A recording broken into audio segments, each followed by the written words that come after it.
Chers auditeurs, chers amis, bonjour. Dans notre comparaison entre le christianisme et l'islam, prouvant d'ailleurs que ces deux religions sont fondamentalement différentes, nous abordons aujourd'hui le thème de Dieu créateur. Dieu créateur.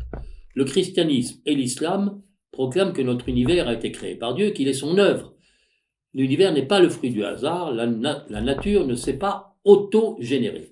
Cette croyance commune ne recouvre pourtant pas la même signification pour le chrétien ou le musulman et ne confère pas à l'homme la même place ou le même rôle dans cet univers. On est donc dans deux mondes différents. Dans le Coran, le vocable création, créer, créature apparaît plus de 100 fois. Selon ce livre, selon le Coran, Dieu a créé toutes choses, le ciel et la terre, tout ce qui est sur la terre, le soleil, la lune et les étoiles, le jour et la nuit, les animaux par couple, mâle et femelle, l'homme puis la femme. Il a tout soumis à son commandement, et si Dieu a créé les animaux et les choses, c'est pour l'homme. Il a créé 7 cieux en étages superposés, mais sans fissures, ce qui prouve son adresse. Tout ce que je dis, évidemment, il y a des références du Coran dont je vous fais la grâce des numéros. Il a tout créé avec mesure et non par amusement. Il lui a fallu 6 jours pour créer tout cela, mais il l'a fait une fois pour toutes, sans fatigue et pour un temps fixé. Et comme il n'a pas été éreinté par ce travail, il procédera à la fin à une seconde création qui se concrétisera par la résurrection des hommes. Tout ça, c'est dans le Coran. Ainsi, tout est à lui. La création et le commandement n'appartiennent qu'à lui. Il est le Tout-Puissant, l'Omniscient. Le Coran précise que Dieu a créé l'homme à partir de la boue, ou d'une eau répandue, ou d'une goutte de sperme. Il l'a créé inquiet et craintif, faible, et même ignorant, d'où il résulte que cet être humain fait l'expérience du mal et qu'il éprouve le duel entre le bien et le mal. Il a créé la femme à partir de l'homme, mais à un rang inférieur. Dans toute cette création, il y a des signes qui donnent matière à réflexion pour ceux qui sont doués de sagesse ou d'intelligence. L'être humain a été créé pour adorer Ibida, Dieu, être soumis à sa loi et accomplir son œuvre dans tout l'univers. Telle est la finalité et la mission de l'être humain. Telle est sa condition de serviteur adorateur, abd, abd. Outre l'homme, Dieu a créé à partir du feu des djinns destinés aussi à l'adorer et à qui sont attribuées des actions soit bienfaisantes, soit malfaisantes. Alors, quelques compléments et quelques commentaires s'imposent. Premièrement, Dieu met 6 jours pour créer le monde. On est toujours selon le Coran. À la fin du 6e jour, la création est entièrement achevée. Il en résulte que tout est consommé à ce moment-là. L'histoire des hommes n'apporte plus rien, les jeux sont faits, tout est joué à la fin du 6e jour. La création est définitive, elle est parfaite, elle n'a plus à s'accomplir. Elle est l'œuvre de Dieu seul, l'homme n'a plus aucun rôle sur elle. Deuxième observation, l'homme est bien le centre de la création puisque tout est créé pour lui. Dieu lui confie la gérance de cet univers achevé. Il est le représentant, le suppléant, le tenant lieu, le lieutenant, le khalife de Dieu sur terre pour l'organiser et la soumettre. Telle est sa place, tel est son rôle. C'est un gestionnaire qui se doit d'être avisé. Troisième commentaire, le monde ne va pas vers le néant. Les hommes ressusciteront, il y aura une vie future, un nouvel univers où chacun sera définitivement soit au ciel, soit en enfer. Mais la perspective de cette seconde création ne fournit rien de plus à la première, ne l'oriente nullement. Quatrième point, Dieu reste extérieur au monde qu'il a créé. Il peut se passer des hommes, il n'en a nullement besoin. Il n'est pas engagé dans leur vie. Et le Coran précise dans de très nombreuses versions, ce thème est récurrent, que Dieu se suffit à lui-même. Dieu laisse l'humanité se débattre dans ses angoisses et dans ses difficultés. Cinquièmement, l'homme n'a pas fondamentalement besoin de salut. Faute de relation d'amour avec Dieu, cet homme se retrouve précipité dans ce monde d'une manière arbitraire, fût-elle divine. Par ailleurs, si Dieu a créé la vie et la mort, c'est pour éprouver l'homme et savoir quel est le meilleur en œuvre. L'homme est donc invité à rivaliser sur le chemin de la droiture. Sixièmement, il n'est aucunement demandé à l'homme d'aimer Dieu et son prochain, et le musulman ne sait pas que Dieu est amour et qu'il est aimé de Dieu. L'infériorité de la femme par rapport à l'homme est voulue par Dieu. Elle est inhérente à la création. Elle est nettement et plusieurs fois affirmée dans le Coran. Les hommes ont cependant une prééminence sur elles, les femmes. C'est le verset 228, ou autre traduction, aux hommes appartient un degré supplémentaire. Il n'y a pas d'ambiguïté possible sur cette donnée. Toute présentation ou interprétation du texte dans un sens plus favorable le trahirait. Huitièmement, quelques contradictions apparaissent dans le récit de la création, aux yeux d'un extérieur, bien sûr. Ainsi, des diverses origines à partir desquelles l'homme a été créé, comme je vous l'ai indiqué précédemment. Ainsi, étrangement, du verset 41-9, qui fait état d'une création en 2 jours, alors que tous les autres, traitant de ce thème, précisent bien que Dieu a mis 6 jours pour créer le monde.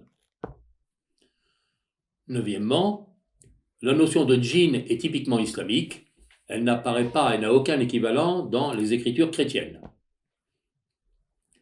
Dixièmement, si le Coran développe souvent l'idée que le mal est en l'homme et qu'il vient de lui, à contrario, selon certains versets et certains hadiths, ce mal est d'origine divine. Onzièmement, reste la question fondamentale que se pose l'humanité depuis ses origines et sur laquelle se sont notamment penchés les penseurs grecs. Dieu a-t-il créé le monde à partir du néant ou a-t-il réorganisé ou remis en ordre un chaos originel antérieur? Est-il le créateur absolu, Badi, B-A-D-I, ou l'initiateur, Ibda, I-B-D-A, le mot arabe bien sûr. Le Coran ne répond pas et ne conclut pas, ou plutôt il apporte les 2 réponses, selon les versets. En fait, les musulmans considèrent que cette question relève de Dieu, qu'elle est de son domaine, et que, par respect, il ne convient pas à l'homme d'y apporter une réponse, car c'est Dieu seul qui en détient la clé. Ça, c'était le Coran. Dans la lignée du judaïsme, le christianisme présente et définit Dieu d'abord comme le créateur.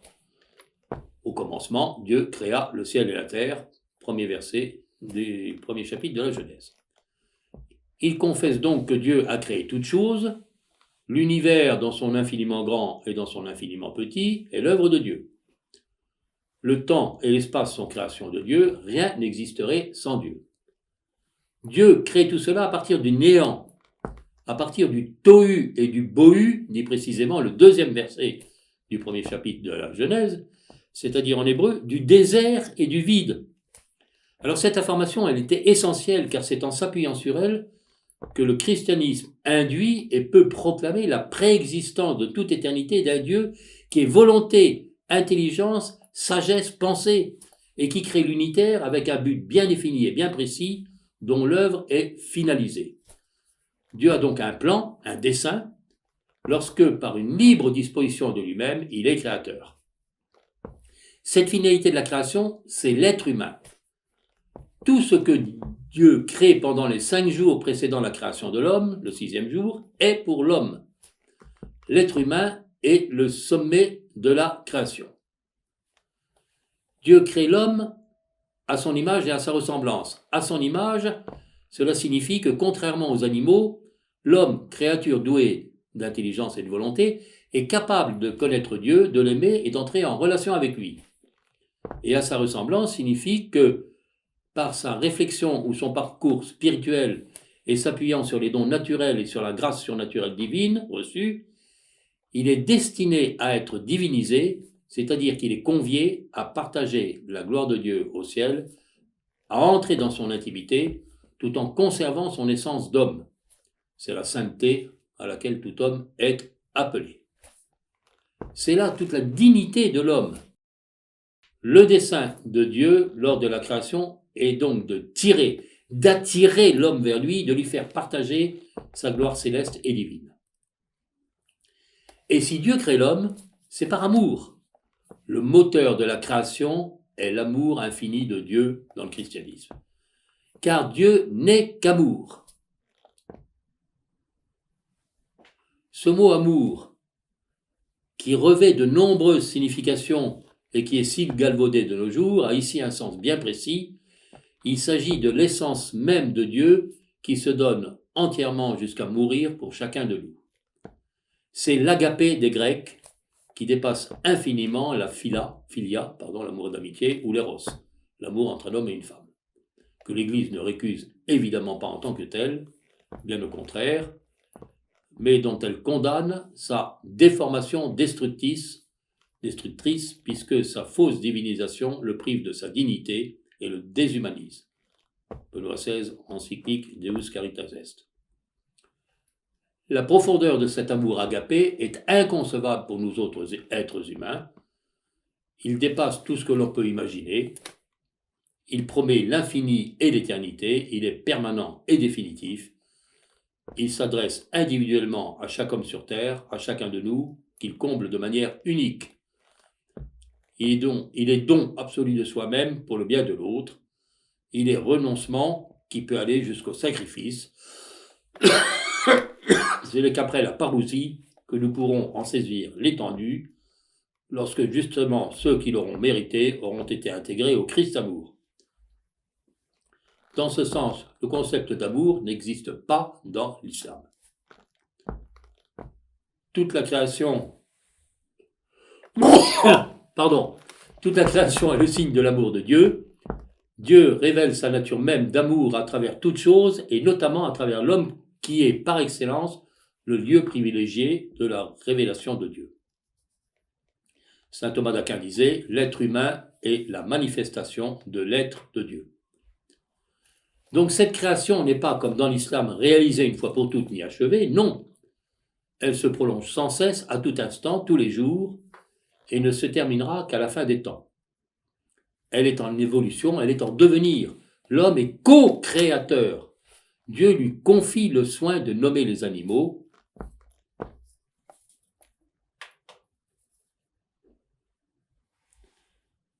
Car le 7e jour, Dieu se repose. Il se repose car il transmet alors à l'homme le devoir de continuer son œuvre. Si dans la vision islamique Dieu existe, ou subsiste par lui-même, et se suffit à lui-même, comme on l'a vu, s'il peut se passer des hommes, s'il n'en a pas besoin, le christianisme proclame que Dieu n'est qu'amour, ce qui implique un échange permanent et que selon sa volonté divine et souveraine, il ne veut pas pouvoir rester seul. Il veut avoir absolument besoin de l'homme, bien qu'il n'en ait pas besoin. Mais il s'en remet à lui par amour. Il compte sur lui pour parachever sa création qu'il lui confie. Car Dieu a entrepris une œuvre gigantesque en créant le monde, mais il convient d'achever, de construire ce monde, et c'est le rôle qu'il a dévolu à l'homme. Ce regard de Dieu sur l'homme fonde et justifie toute la grandeur et toute la dignité conférée à ce dernier. L'homme est co-créateur, il n'est pas seulement le gérant de cet univers, comme dans l'islam. La création ne sera achevée qu'à la fin des temps. Le royaume de Dieu sur terre reste à construire. L'histoire des hommes apporte quelque chose, elle a un sens. En outre, pour que l'homme soit divinisé, Dieu a choisi de s'humaniser, de se faire homme. Dieu, par pur amour, envoie son Fils sur terre dans cet unique but. On est là dans le mystère de l'incarnation. Dieu vient vers l'homme et partage sa condition humaine, alors que dans l'islam, c'est à l'homme d'adorer Dieu et d'aller vers lui. Dans le christianisme, c'est Dieu qui le premier va vers l'homme et l'invite ensuite à aller vers lui. La relation est inversée. Dans l'islam, l'homme cherche Dieu. Dans le christianisme, Dieu cherche l'homme.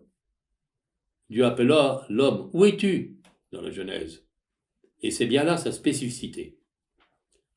Enfin, Dieu crée la femme à partir de l'homme. On retrouve cette croyance dans l'islam.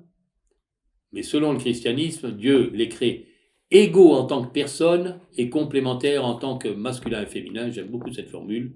Égaux en tant que personne et complémentaires en tant que masculin et féminin. La femme est au même niveau que l'homme, elle est appelée au même destin, au même dessein. Dieu a d'ailleurs le même dessein sur elle que sur l'homme. Elle partage aussi les mêmes obligations et se doit au même commandement. Lorsque Dieu les crée, il emploie le pluriel. Faisons l'homme à notre image. Homme au sens homo et non pas au sens vir. L'homme, être humain et non pas au sens homme mâle. Il se situe ainsi dans sa pluralité trinitaire et la femme comme l'homme, à ce moment-là l'homme mâle, est l'image de cette trinité. C'est dire la dignité de chacun. Ainsi, reconnaissant dans la femme que Dieu lui a présenté l'expression de lui-même en sa propre différence, l'homme apprend à sortir de lui-même en aimant. On constate donc que la différence de vision sur la femme entre le christianisme et l'islam est immense,